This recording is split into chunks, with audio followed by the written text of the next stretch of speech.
Lamarion Williams from the Army National Guard is with me. And first off, thank you so much for your service. We're going to talk a little bit today about military firefighting and what all is involved with that. So let's start with, what is the training that somebody has to go through for military firefighting as opposed to civilian firefighting? Well, the training is basically the same. They go through basically firefighting, Firefighter 1, Firefighter 2. Only difference is when they go through the military, they actually gather airport firefighting as well. On the civilian side, each entity, they do it on a different level. They have to go back and get the training themselves, versus the military, they just go straight through everything at the same time. Okay, so it's a little more comprehensive. It is. And so if somebody is transitioning from protect and serve in the military to protect and serve as a civilian firefighter, what does that look like? It's basically the same, except when you're doing military, it's more of the field artillery and other things that you have to worry about, as far as talking about maybe an IED or possible exposure to hazmat.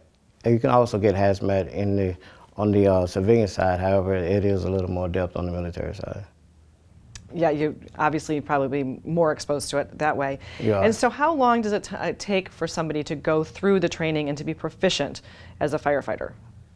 In order to be proficient, you can know your task and know exactly what you are doing. However, no one is actually completely proficient. Every day someone is learning something new. If not, then I would say that you are not gathering things, because everything changes. You got new chemicals coming out every day, so it's kind of hard. Sure, that's absolutely true.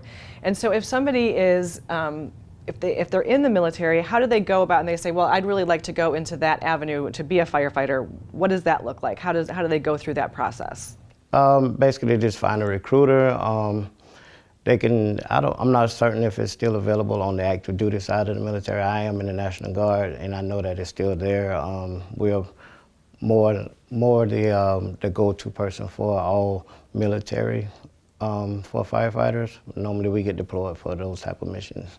So actually, you go to the recruiter, talk with the recruiter, and you have to have a certain, obviously you have to score a certain level in order to go into this field. Right, and that's the same on the civilian side too, as well. Is that correct?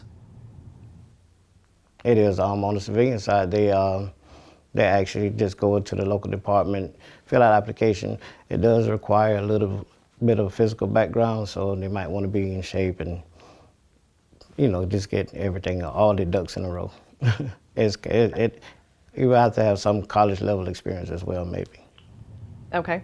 Well, thank you so much for being with us to share about this. We really appreciate it. And again, thank you for your service. Thank you. Thanks to all of my guests for joining me today. Thank you to my wardrobe sponsor, SM Bradford Company, for keeping me in style. Gustavo Ratia, Jeremy Pope, Latia Nelson, and Wayne Morris are behind the scenes to make all this possible. And of course, most importantly, we thank you for making us a part of your day. I'm Betsy McDaniel, and we'll see you for the next Bluffton News.